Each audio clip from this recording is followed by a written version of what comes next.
آج انشاءاللہ تعالی ہم سورۃ البقرہ کی آیت نمبر 62 سے لے کر 64 تک پڑھتے ہیں اور ان آیات کو سمجھنے کی کوشش کرتے ہیں۔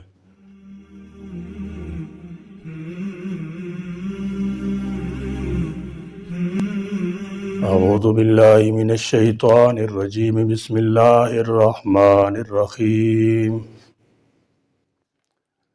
ان الذین آمنوا والذین هادوا والنصارى والصابئین من آمن باللہ والیوم الآخر وعمل صالحا فلهم اجرهم عند ربهم ولا خوف عليهم ولا هم يحزنون وإذا أخذنا ميثاقكم ورفعنا فوقكم الطور خذوا ما آتيناكم بقوة واذكروا ما فيه لعلكم تتقون ثم توليتم من بعد ذلك فلولا فضل الله عليكم ورحمته لكنتم من الخاسرين ان الذين بے شک جو آمنوا ایمان لائے والذین اور جو ہادو یہودی بنے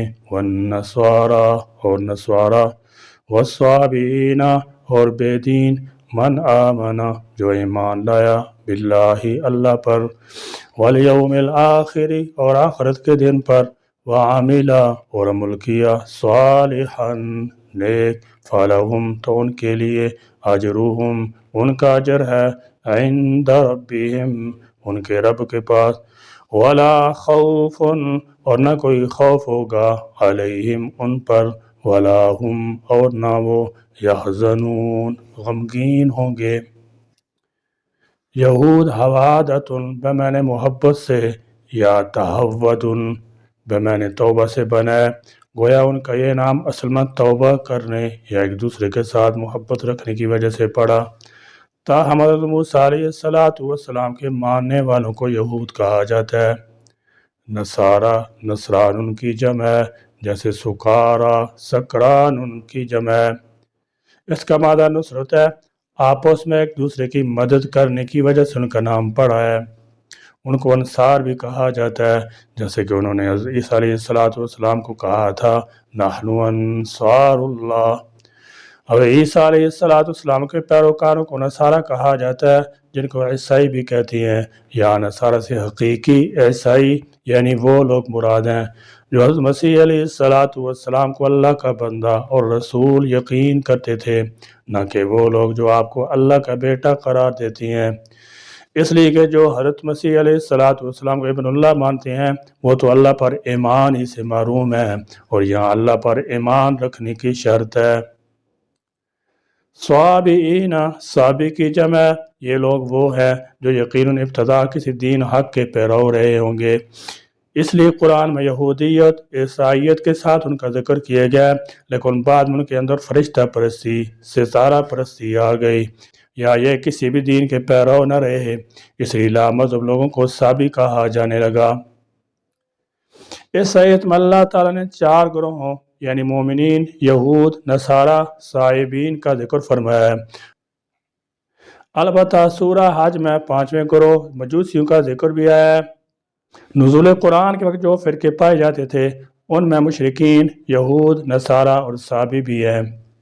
حضرت مولانا شیخ الہند رحمۃ اللہ تعالی علیہ اپنی تفسیر کی حاشیے پر لکھتی ہیں کہ یہود حضرت موسیٰ علیہ السلام کی امت کو اور نصارہ حضرت عیسیٰ علیہ السلام کی امت کو کہتے ہیں۔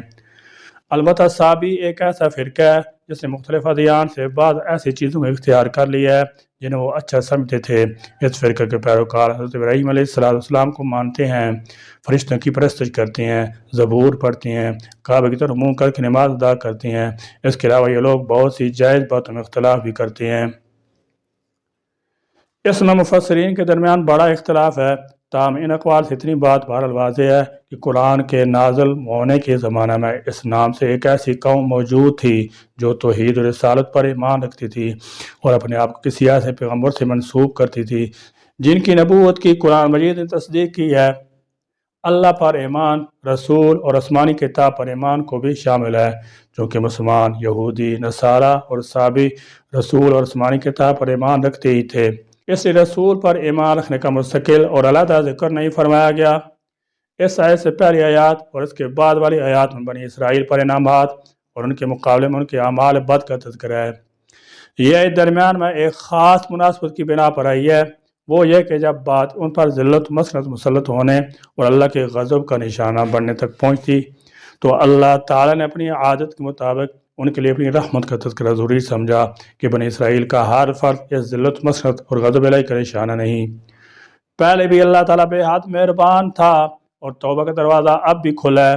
اگر ان میں سے کوئی ایمان اور عمل صالح سے متصف ہوگا اور رسول اللہ صلی اللہ تعالی وسلم بعثت سے پہلے ہو، جیسے آپ سے پہلے اپنے انبیاء علیہ السلام پر ایمان لا کر عمل صالح کرنے والے لوگ ہوں، یا آپ کے زمانے میں یہود و نصارہ میں سے ایمان لانے والے، مثلا عبداللہ بن سلام، صہیب اور سلیمان رضی اللہ تعالیٰ عنہ، سب کا اجر اللہ تعالیٰ کے یہاں محفوظ ہے۔ یہود و نصارہ کو مزید مانوس کرنے کے لیے مسلمانوں اور صائبین کا بھی ساتھ ذکر فرمایا کہ اللہ تعالی رحمت کسی خاص نسل کے ساتھ مخصوص نہیں، شرط صرف ایمان اور عمل صالح ہے۔ خاتم النبیین حضرت محمد رسول اللہ صلی اللہ تعالی علیہ وسلم بعثت کے بعد اب آپ صلی اللہ تعالی علیہ وسلم شریعت پر عمل کرنا ہی عمل صالح ہے، اس لیے اب عمل صالح سے شریعت محمدی پر عمل کرنا مراد ہے۔ معلوم ہوا کہ آپ صلی اللہ تعالی علیہ وسلم تشریف آوری کے بعد یہودیت اور عیسائیت کے ساتھ توحید آخرت پر ایمان اور اچھے اعمال کافی نہیں ہیں، بلکہ شریعت محمدی کو تسلیم کرنا، اس پر عمل کرنا بھی ضروری ہے۔ اور شریعت کے احکام میں سے اولین حکم آپ صلی اللہ تعالی علیہ وسلم نبوت پر ایمان لانا، آپ صلی اللہ تعالی وسلم سے محبت کرنا اور آپ صلی اللہ تعالی وسلم کا احترام کرنا بھی ہے۔ الغرض اس آیت میں اللہ تعالی نجات کا یہ قانون سمجھا دیا کہ نجات کسی خاص فرقہ گروہ کے لیے مختص نہیں ہے، ایمان کا دعوے دار ہو یا یہودیت کا، کوئی عیسائی مذہب رکھتا ہے یا صابی، نجات کی واحد قانون یہ ہے کہ وہ اللہ تعالیٰ پر ایمان لائے، آخرت کے دن پر ایمان لائے، اللہ کے نبیوں، کتابوں اور فرشتوں پر ایمان لائے اور عمل صالح انجام دے، اس کے بغیر نجات نہیں ہے۔ ہر گروہ اپنی فرقے کو افضل اور حق پر سمجھتا ہے، مگر نجات کا دار و مدار اسی قانون پر ہے جو اللہ تعالیٰ نے بتلا دیا۔ وَإِذْ اور جب اخذنا ہم نے لیا میثاقکم تم سے پختہ عہد، ورفعنا اور ہم نے اٹھایا فوقکم تمہارے اوپر الطور طور پہاڑ، خذوا تم تھام لو ما آتیناکم جو ہم نے دیا تم کو بقوت مضبوطی سے، واذکروا اور تم یاد رکھو ما فیہ جو اس میں ہے، لعلکم تاکہ تم تتقون تم بچ جاؤ۔ اللہ تعالیٰ نے بنی اسرائیل سے تورات پر عمل کا عہد لیتے ہوئے ایک ہیبتناک منظر پیدا فرما دیا تاکہ وہ دل سے یہ عہد کریں۔ اس وقت وہ پہاڑ کے دامن میں تھے کہ زلزلے کے ساتھ پہاڑ اکھڑ کر وَإِذْ نَتَقْنَا الْجَبَلَ ان پر جھک گیا اور صاحبان کی طرح ان پر سایہ فگن ہو گیا، حتیٰ کہ انہیں یقین ہو گیا کہ وہ ان پر گرنے ہی والا ہے۔ یہ واقعہ بھی بنی اسرائیل کے اس دور سے تعلق رکھتا ہے جب ان کے 70 منتخب افراد بجلی گرا کر انہیں ہلاک کیا گیا تھا اور پھر دوبارہ زندہ کیا گیا تھا۔ ان کو بھی اور ان کے ساتھ بنی اسرائیل کے دوسرے لوگوں کو بھی طور کے دامن میں کھڑا کیا گیا اور طور پہاڑ کو ان پر اس طرح جھکا دیا گیا جیسے وہ ان کے اوپر ایک سائبان ہے۔ اب پیچھے سمندر تھا اور آگے سروں کے اوپر سائبان کی طرح طور پہاڑ۔ اس وقت ان سے پوچھا گیا بتاؤ تورات پر عمل کرتے ہو یا نہیں، اور اقرار کرتے ہو پھر پوری مضبوطی سے عہد و پیمان کرو، ورنہ بھی اس پہاڑ کو تمہارے اوپر گرا کر تمہیں کچل دیا جائے گا۔ اس وقت بنی اسرائیل کو اپنی نافرمانیوں، غلطیوں اور عاشقیوں کا احساس ہوا، اپنے گناہوں سے توبہ کی، تورات پر عمل پیرا ہونے کا پختہ اقرار کیا، اور یہ اس لیے کیا گیا تھا تاکہ تم لوگوں میں کچھ پرہیزگاری کی صفت پیدا ہو۔ اولاً تو بنی اسرائیل نے تورات کو اللہ کی طرف سے ماننے میں ہی بہت پس و پیش سے کام لیا اور خدا کی آواز سننے اور خدا کو دیکھنے کی جسارت انگیز شرطیں لگائیں۔ پھر جب ماننے سے چارہ نہ رہا تو کچھ احکام کے بارے میں مطالبہ کرنے لگے کہ ان کو نکال دیا جائے۔ اس ناشائستہ مطالبہ پر اللہ تعالیٰ نے ان پر طور نامی پہاڑ کو اٹھا لیا کہ تورات کو قبول کرو ورنہ اس پہاڑ کے نیچے ریزہ ریزہ کر دی جاؤ گے۔ اب جا کر اس سرکش قوم نے تورات کو قبول کرنے کی حامی بھری۔ بائبل میں بھی یہ واقعہ آیا ہے۔ قرآن مجید کا بیان بالکل واضح ہے کہ خود پہاڑ ان پر اٹھا لیا گیا تھا۔ یہ شبہ نہ ہونا چاہیے کہ دین میں تو جبر اقرا نہیں ہے، یہاں جبر سے کیوں کام لیا گیا؟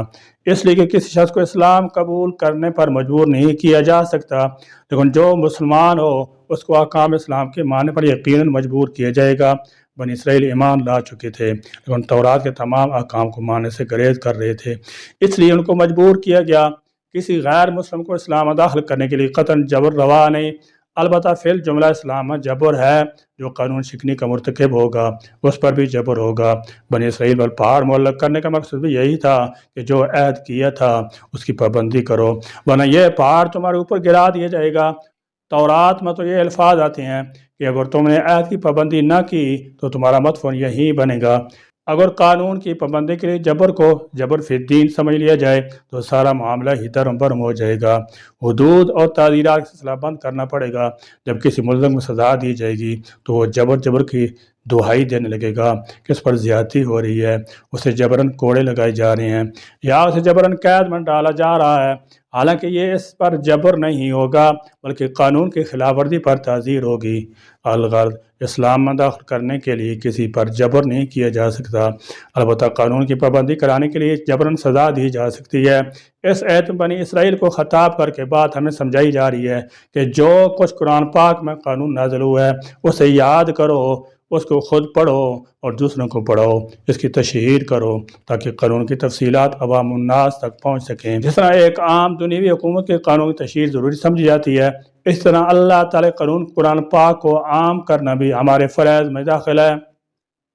ثم تولیتم، پھر تم پھر گئے، من بعد ذالک، اس کے بعد، فلولا، پس اگر نہ، فضل اللہ، اللہ کا فضل ہوتا، علیکم، تم پر، ورحمتہ، اور اس کی رحمت، لکنتم، البتہ تم ہو جاتے، من الخاسرین، خسارہ پانے والوں میں سے۔ اس سارے عہد و پیمان کے بعد انہوں نے بہت سی باتوں میں تورات سے کنارہ کشی اختیار کی، چنانچہ انہوں نے تورات میں تحریف کی، اس کی آیات کو چھپایا، انبیاء علیہ السلام کے احکام کی نافرمانی کی، بعض کو جھٹلایا، بعض کو قتل کیا، میزان طیب میں عجیب و غریب نعمتوں کے مشاہدے کے باوجود۔ موسیٰ علیہ السلام پر بار بار اعتراض کیے، ان کی حکم عدولی کی، انہیں سخت ایذا پہنچائی، ارض مقدس داخلے کا حکم ہوا تو صاف انکار کر دیا، حتیٰ کہ موسیٰ علیہ السلام نے خود کو ان نافرمانوں سے الگ کر دینے کی دعا کی۔ یہ تو پہلوں کا حال تھا۔ بعض والوں نے رسول اللہ صلی اللہ علیہ وسلم کو پہچاننے کے باوجود آپ پر ایمان لانے سے انکار کر دیا۔ فرمایا، اے بنی اسرائیل، اللہ تعالیٰ سے پختہ عہد کرنے کے بعد، ثم تولیتم من بعد ذالک، تم اس کے بعد اس عہد سے پھر گئے، اسے پورا نہ کیا۔ اللہ تعالیٰ نے پھر بھی تم پر مہربانی کی اور تمہیں موقع دیتا رہا کہ تم اپنے عہد کی پاسداری کر سکو، حتیٰ کہ یہ آخری موقع بھی دیا کہ اللہ تعالیٰ کی آخری کتاب قرآن پاک بھی نازل ہو چکی ہے، اللہ تعالیٰ کا آخری نبی صلی اللہ علیہ وسلم بھی آ چکا ہے۔ لَكُنْتُم مِّنَ الْخَاسِرِينَ، یعنی ان تمام نافرمانی کے باوجود فوراً عذاب کے ساتھ ہلاک کرنے کی بجائے تمہیں توبہ استغفار کی مہلت دی گئی۔ یہ تو اللہ تعالیٰ کا خاص فضل ہے کہ وہ تمہیں بار بار موقع دے رہا ہے کہ اب بھی سمجھ جاؤ اور راہ راست پر آ جاؤ، ورنہ اگر اللہ تعالیٰ تمہاری کوتاہیوں غلطیوں کی طرف دیکھے تو فوراً ہلاک کر دے اور توبہ کا موقع بھی نہ مل سکے۔ اللہ تعالیٰ ہمیں قرآن کی روشنی میں اپنی زندگی کو سنوارنے، اس کی ہدایات پر عمل کرنے کی توفیق عطا فرمائے، آمین۔ وآخر دعوانا الحمدللہ رب العالمین۔